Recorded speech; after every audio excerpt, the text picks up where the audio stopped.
After going down 0-2 in Detroit, the Cavs have rattled off 3 straight wins to take control of the series. This turnaround has been fueled by an offensive explosion, featuring timely shot making, smarter execution, and all the right adjustments. But what actually changed? Did the Cavs unlock something strategically, or are they just playing better basketball? In today's video brought to you by PrizePicks, we're going to break down everything. But first, we need to look at what the Pistons did in games 1 and 2 and why it worked. Everything started in transition. They got back after every missed shot and cross-matched if needed. It was clear that they'd slow the game down, forcing the Cavs to win in the half court. With that came constant pressure. The Pistons are stacked with lengthy, athletic point of attack defenders who can just hound the ball, 94 feet. They weren't playing straight up though. The first major point of emphasis in their scheme was to take away the middle of the floor by pushing the offense towards the baseline. Then they'd send the low man early to protect the rim. That meant they were mostly icing ball screens, with the on-ball defender angling his body to force the action to the sideline where a big was waiting to meet the ball, typically in high drop coverage. And it didn't matter how the Cavs started these possessions. This time they've got someone in the strong side corner, and Cade's gonna continue to push the ball in that direction while Duren meets Harden in a high drop, and the low man completely abandons the corner to play the role. The Pistons were so aggressive when it came to forcing the offense where they wanted them to go. Jenkins is forcing Mitchell baseline from the moment he crosses half court. Robinson's cheating all the way over from the weak side while Duren patiently waits for Mitchell to start a drive. Then when he thinks he has a passing window, Harris takes it away.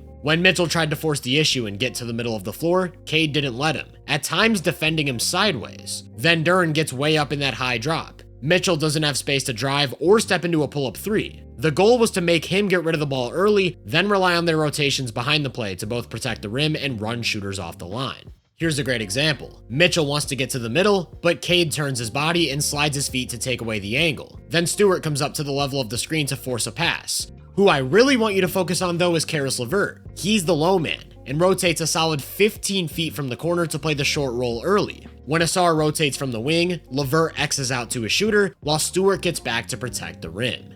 That's not to say Mitchell never got to the middle though. There were a few times where he was able to sneak by his defender and start a drive. Remember, the Pistons are sending the low man early to protect the rim. They're more than okay with Evan Mobley taking a corner 3. Here's another example. They draw up an out of bounds play that starts Mitchell in the corner and brings him to the middle with a handoff. But with Asar Thompson chasing, he can't get to a pull-up jumper. With Duren and drop and Cade tagging Allen, there's nothing in the paint either. Detroit had a similar approach against isolations. Again, they're going to take away the middle of the floor, force a wide driving angle, then have whoever's guarding the dunker step in front of the ball while the low man drops from the corner. This works because of the way they rotate. The right read here is a kick out pass to the open corner. Then whoever's guarding the wing slides over to play the jumper while somebody X's out from the paint. The size, speed, and athleticism on this roster just pop when they get into rotation. It didn't matter how good of a job the Cavs did putting pressure on the paint, making the right decisions, and moving the ball. The Pistons were just faster and didn't let them get any clean looks. They also had answers to all of Cleveland's counters, which mostly came in the form of switching. This time they have Mobley set up inverted pick and roll, but when you can just switch Cade onto Mobley, that's not an issue.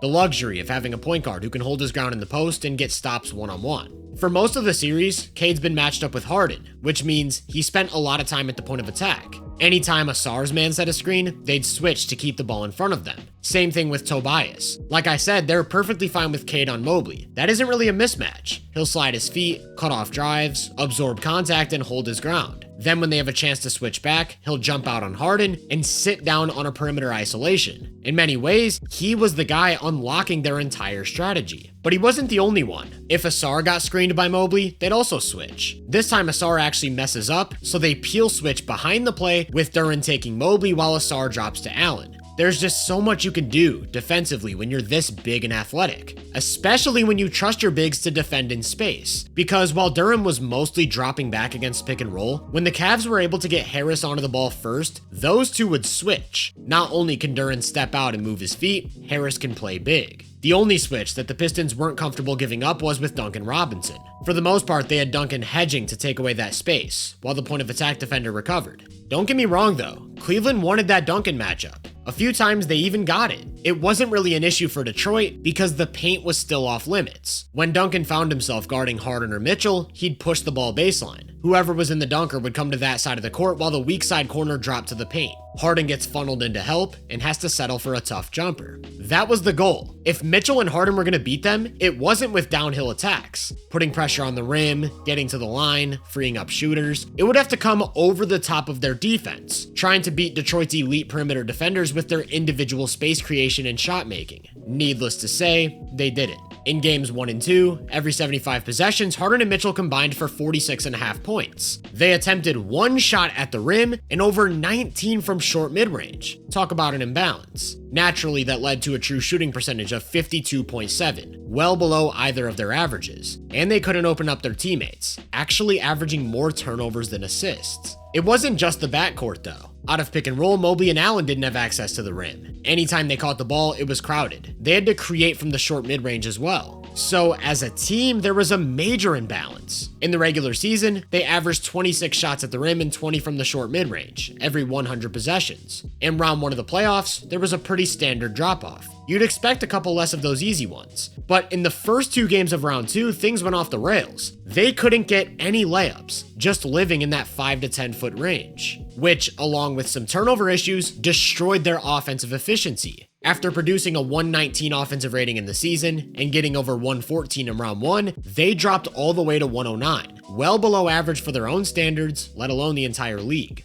Since then, they found a way to not only get back to their average, but noticeably outperform it, recording at least a 120 offensive rating in each of the last 3 games, against the second best defense in the league. So how is this possible? What changed? And why do the Cavs all of a sudden look like a buzzsaw? Before we get into that, I want to take a second to thank PrizePicks for sponsoring today's video. If you know you can play responsibly and you have the means to do so, PrizePicks is America's #1 app for sports picks. So if you're looking for a place to get in on the NBA playoffs, use code HMA and get started. The Spurs have a chance to close the Wolves out in 6, and with his back against the wall, I'm expecting Anthony Edwards to empty the clip, so we're taking him for more than 25.5 points. For the most part though, this has been a very defensive series, which stems from the fact that Wemby's always in the paint. He's had at least 15 rebounds in every full game he's played. I'm expecting him to grab 14 or more in game 6, and it's that easy. Find the stat you want, pick more or less, and you've got your lineup. If you sign up for PrizePicks with code HMA and play $5, you get $50 in lineups instantly. So download the app or click the link in the description to get started, and let me hear your picks down in the comments. The first adjustment you might have noticed wasn't anything tactical. It was a shift in aggression. It's one thing to find ways to open up the paint. It also takes the mindset and assertion to impose yourself on the paint. And that's what we saw from both of Cleveland's bigs. Remember, against pick and roll, they're pushing the ball to the baseline and sending help from the weak side. These bigs can still score through traffic though. They finally realized it. On a play like this, when Mobley catches the ball with space to attack in the short roll, instead of stopping for a floater, he puts Isaiah Stewart on a poster, and he did the same in game 5. The Pistons are still switching inverted ball screens. Instead of slowing down and trying to post up Asar, he turns the corner with speed and destroys the rim. Both Allen and Mobley realized that by playing physical and using their bodies, they could match Detroit's size or even start to bully them a little bit. And that covers all facets, from attacking one-on-one to grabbing second chance opportunities and finishing above the rim with authority. We also saw a shift in Donovan Mitchell's aggression, but in a different way. I talked about how the Pistons are going to push all isolations away from the middle, funneling them into immediate help. Instead of playing into the defense's hands, Mitchell started to force the issue by attacking the middle anyways, which gave him closer access to the basket. His burst and change of direction are legit superpowers. So by threatening baseline drives before attacking the middle, he could sort of break the coverage. An even more prominent shift for Mitchell though was how active he was moving without the ball. Detroit's rotations are very planned in terms of where they bring help from, when it comes. By moving into open space and then attacking, he was able to catch them out of position multiple times. Take this play for example. Harris forces Harden baseline, Duren loads up early, and Robinson drops to play the dunker. Standard stuff. Asar's job is to X out. If the ball gets to the corner, he's the one closing. Mitchell knows this, so he floats behind him on a cut and gets some easy offense. The added movement wasn't exclusive to Mitchell though. There was a similar shift in Harden's approach, countering Detroit's help by floating along the perimeter and finding windows to catch and shoot.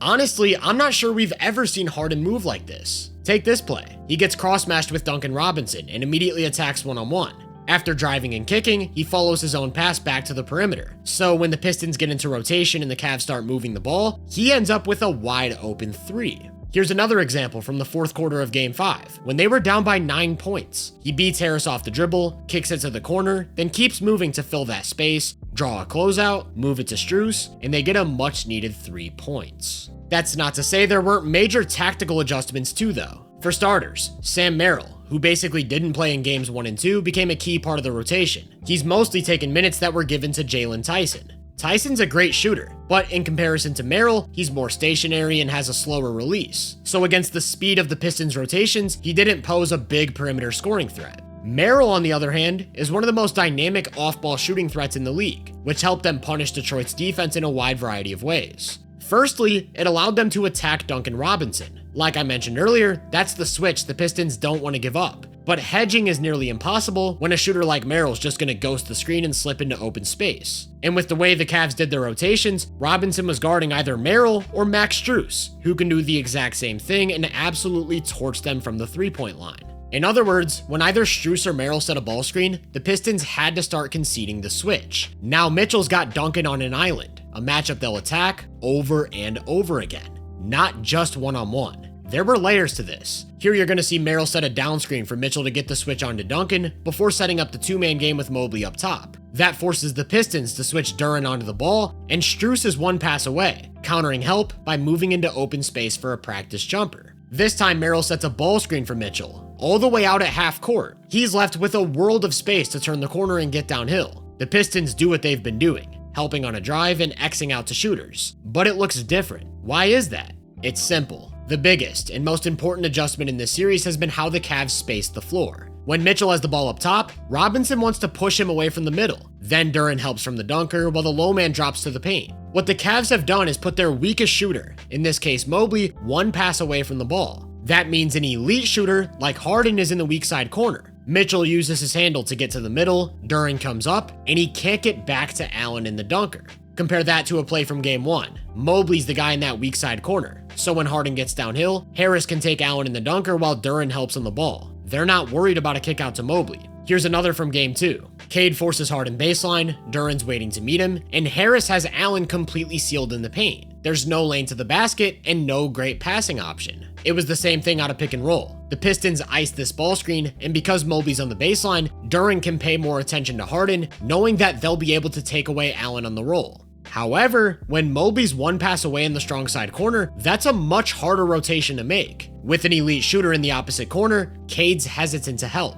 Mitchell finally has space to get to the rim and score. It wasn't always as simple as just putting their best shooter in the weak side corner though. In this case, that would be Mitchell, but Asar would still be able to rotate and make a play at the rim. Instead, they put Dean Wade there, knowing that Duncan's going to be the one helping. As long as Harden can make Duren stay attached to the ball, Allen has easy points. Duncan actually missed Game 5 with an injury, so they just did the exact same thing with Kevin Huerter. Duren has to jump out, Harris tries to save the play from the wing, but Allen's got an easy lane to the rim. If Huerter wasn't out there, they'd just put LeVert in that corner. Detroit does a good job of pushing shooter baseline, but with Harden and Strus spacing the floor, help has to come from Wade, which simply isn't a factor. In addition to improving the spacing, the Cavs also switched up their play style at times. When Mobley was out there as a lone big, you'd often see them run things through him as a playmaking hub. When he's up top, the big is lifted, so they can go to off-ball action between their shooters and start to get to the rim that way. Mobley's unique skill set unlocks so much versatility for them in these spots. If the Pistons do a good job of not letting anybody get open, the Cavs can just turn it into an inverted ball screen, with Mobley turning the corner and getting downhill himself. At times, that was the game plan. That's how they opened Game 4. Duncan's forced to switch, creating a mismatch for him to attack out of the post. With improved spacing on the weak side and some newfound off-ball mastery from Harden, they're able to counter help and get a wide open three.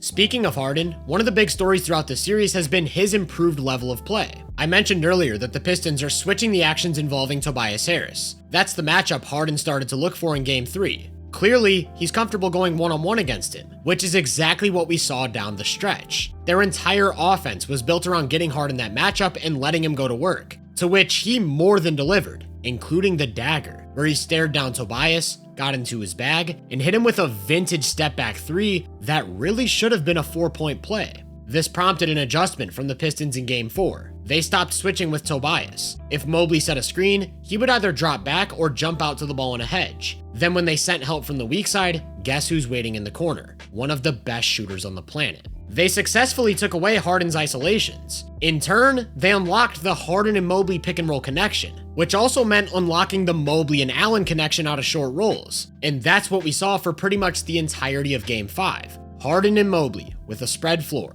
Duren has to step up to stop the roll, and there's no early rotation to cover Allen. Mobley had 8 assists in this game, and almost all of them came while playing out of the short roll, attacking 4-on-3 and making the right read. The Pistons tried mixing it up. This time Harris is in a high drop, with Asar coming way over from the weak side early so that Reed can stay on Allen. But again, all that does is leave Mitchell with an opportunity to attack a closeout and step into a wide open jumper. Their best bet, defensively, was to go with their standard rotation of sending the big early and dropping to the dunker, then hoping Mobley didn't make the right read. Even then, you still have to worry about Allen on a second chance opportunity, and that's the downstream effect of starting to unlock the paint. You force the defense to get more aggressive with their help, which means they have to get more aggressive with their rotations and their closeouts. So by moving the ball, you not only get layups and corner threes, you get an out of position defense to attack on the glass.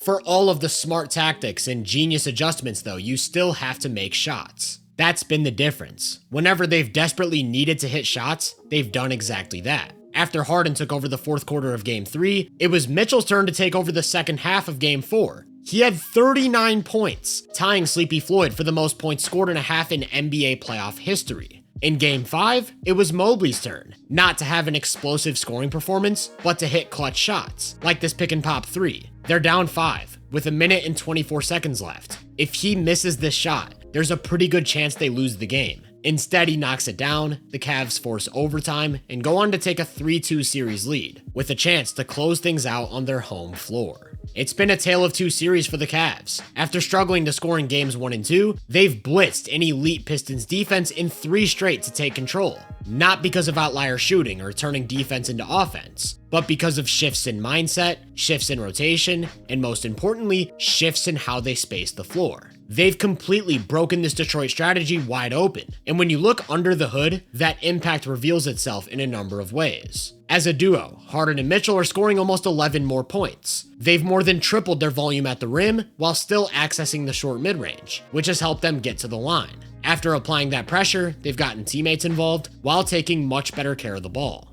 Along with the play of Allen and Mobley, as well as their shooters, it's been night and day for the entire team. Their volume at the rim is still down from where it was before, but closer to normal, as is their short mid-range volume. The biggest difference though, as a result of the added rim pressure, has been how much they're getting to the line, averaging about 12 more free throws. The Cavs have shown their cards. After a glitch in the system, they're back to looking like an offensive juggernaut, with both the roster and schematic versatility to counter basically any look. Will the Pistons find an answer, or will it have to be the Knicks in the Eastern Conference Finals?